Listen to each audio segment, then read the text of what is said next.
Nah, kali ini kita mengundang lagi Kak Maya dan juga Bang Randi. Selamat datang di podcast GPP ya. Iya.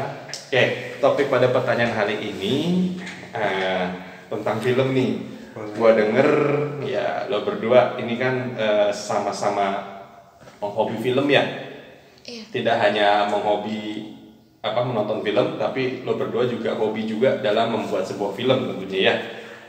Nah, kebetulan nih, gue mau nanya nih, lo ini kan bergabung ke rumah produksi Green Project Production kan, GPP ya.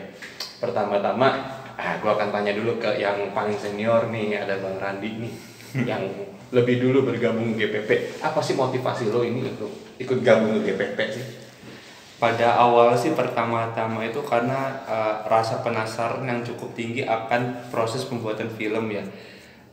Sehingga rasa penasaran itu timbul tuh karena ketika saya menonton film tuh kadang saya tuh membuat saya berpikir ini bagaimana sih cara buat ini bagaimana cara buat itu. Dan dari rasa penasaran itulah saya memutuskan untuk melangkah ke dunia film dengan cara awal masuk ke GPP terlebih dahulu gitu. Untuk merasakan prosesnya. Tahun berapa tuh mulai gabung itu?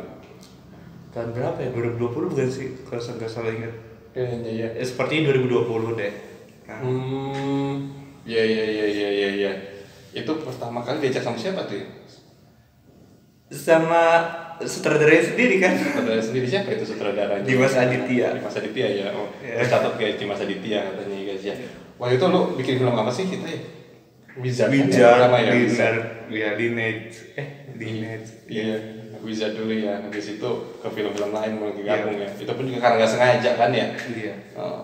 Kalau Kak Maya sendiri, apa kira-kira ada motivasi gabung ke GPP nggak sih? Ya kan awalnya ikut teater gitu kan di sekolah.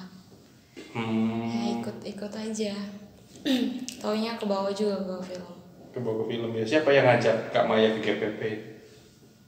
Pak Dimas. Pak Dimas. Ya. Pak Dimas siapa tuh? Pak Dimas Aditya, guru di SMEA. Guru SME. Masih ngajar? Gak udah keluar. Udah keluar. Kapan tuh keluar dia? 2022 kalau nggak salah. 2022 keluar ya. Kenapa dia keluar? Ada info nggak? Dengar sih punya problem personal itu. Promosional ya? Iya bener katanya Mah ya. Pertama kali lo diajak sama si Dimas itu ke film apa itu lo gabung tuh ya? Apa ya waktu itu? Kayaknya The Trial. The Trial. Lo berperan sebagai apa di situ? Q. Sebagai Q ya. Itu film genre apa sih? Fantasi. Fantasi ya. Nanti kita lihat sama-sama di YouTube ya. The Trial ya. Produksi tahun berapa? 2022. 2022. The Trial.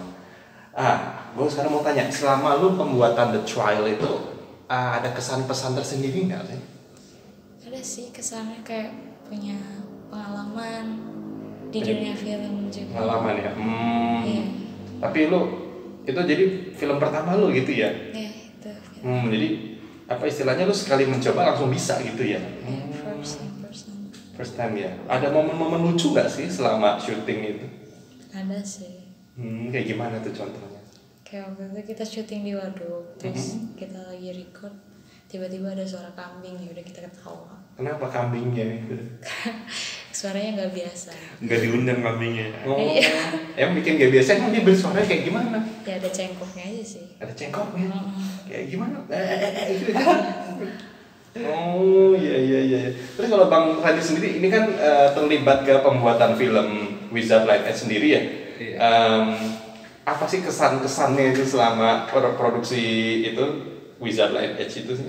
Ya, kesan-kesannya sangat seru ya karena kebersamaan cukup kuat gitu. Dan untuk hal-hal lucunya sih salah satunya ya yang sampai sekarang saya ingat itu adalah ketika di pantai ya, ketika saya pakai helm terus ditendang sama si Ical ya.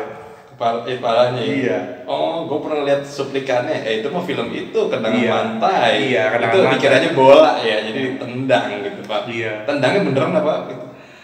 Kayak ada unsur kesengajaan sepertinya. Waduh, ada kesengajaan itu. Rasa pusing nggak sih kepala? Iya. Rasa banget ya. Iya. Tapi memang begitu ya, totalitas ya guys ya memang.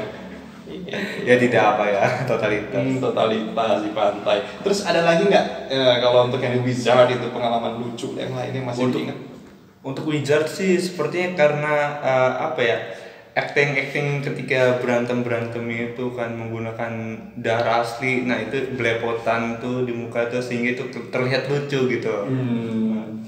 Iya, udah ini Kak Maya ini udah ngebayangin apa nih tadi kayak mau ketawa gitu tuh. Iya.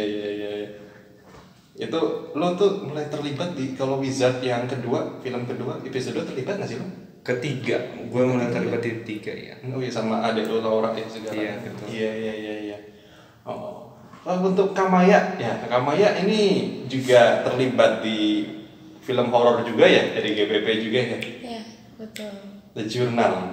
Belum tayang di bioskop ya, tapi pasti akan tayang nanti. Nah, Kamaya sendiri berperan sebagai apa sih di The Journal itu? Vika Adela ya, tokoh utamanya. Apa kesan-kesan selama syuting film The Journal itu? Apa ya, ada capeknya, ada senangnya juga sih. Apakah sesuai dengan bayarannya juga? Ya, lumayan. Sesuai ya. Ada suka dukanya nggak? Ya ada. Sukanya dulu apa deh sukanya? Sukanya tuh kayak seru aja gitu, syuting malam-malam. Di make up? Tapi belepotan? Ya, gitu. Kalau dukanya, apa dukanya? Dukanya tuh kayak serem, creepy banget. Creepy? Iya.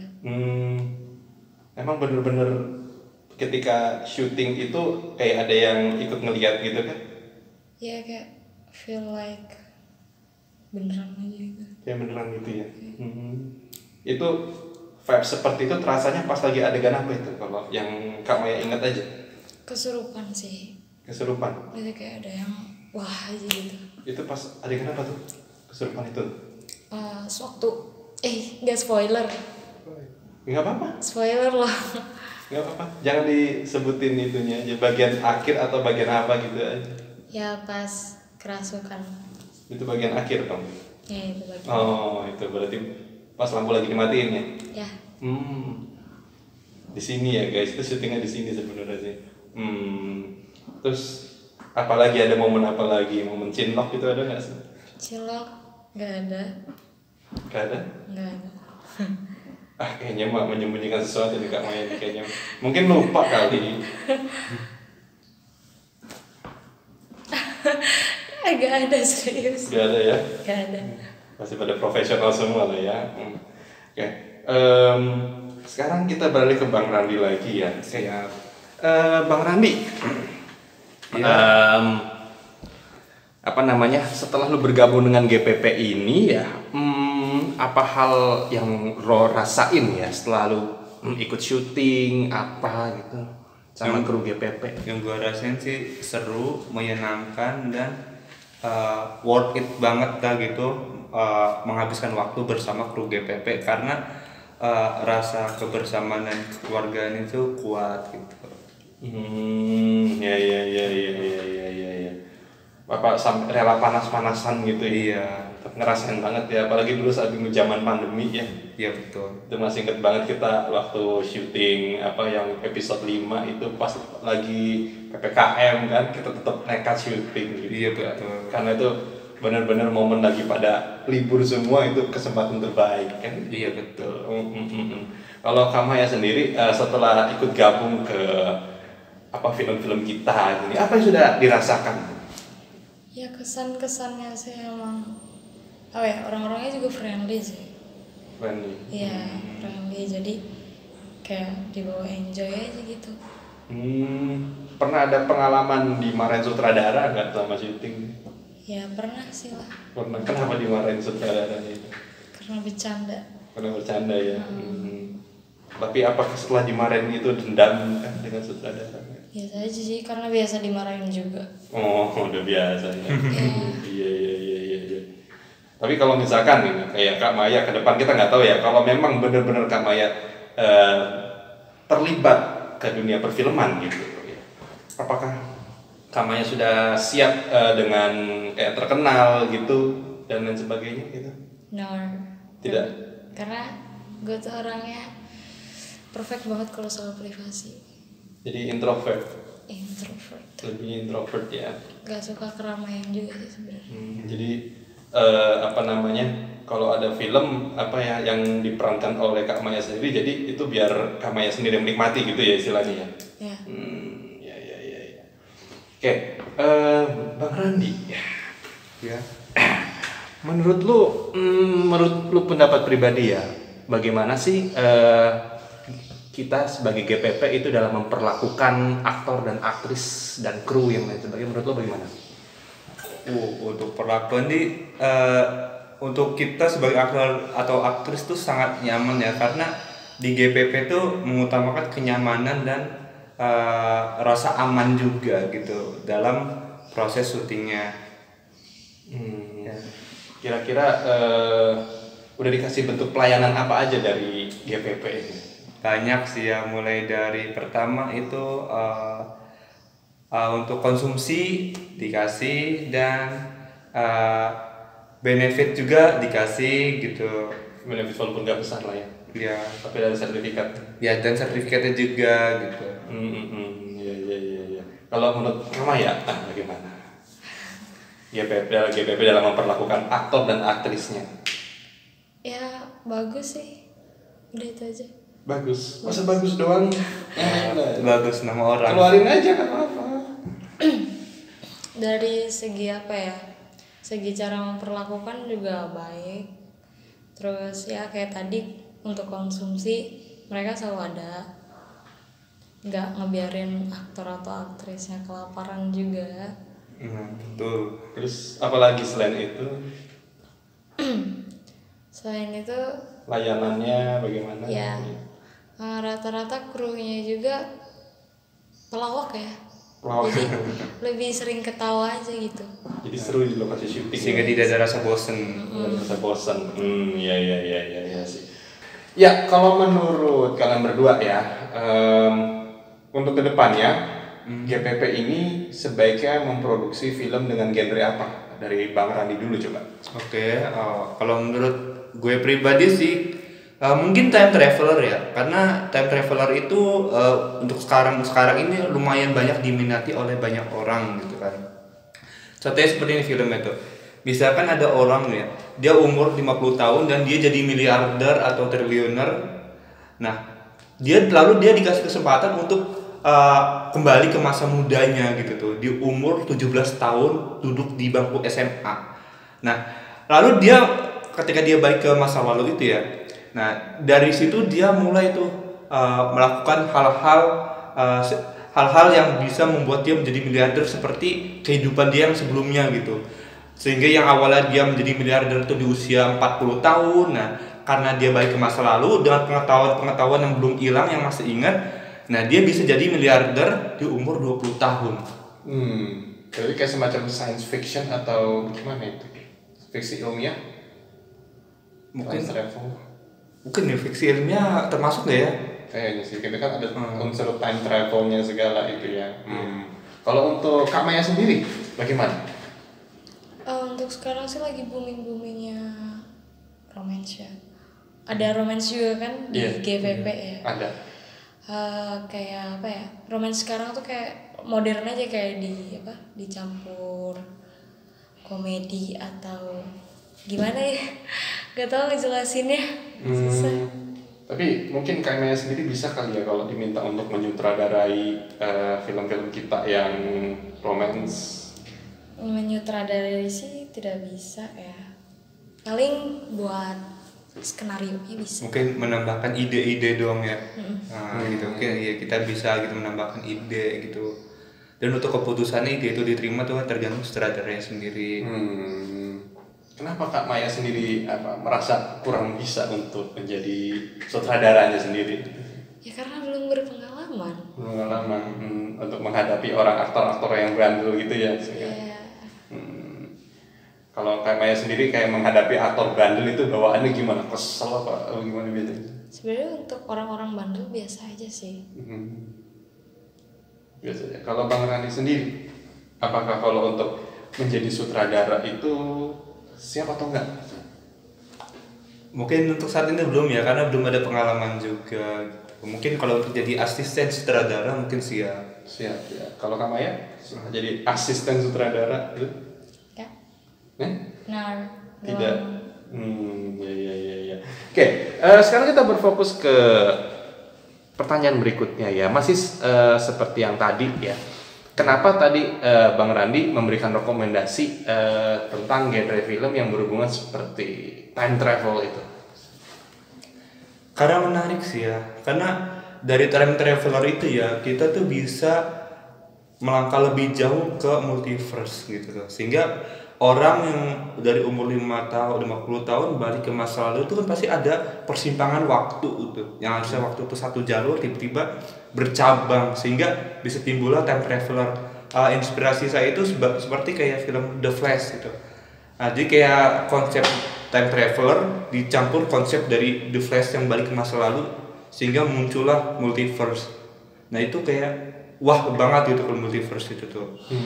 Kalau menurut Bang Randi sendiri kira-kira hal yang seperti itu di dunia nyata itu ada nggak sih?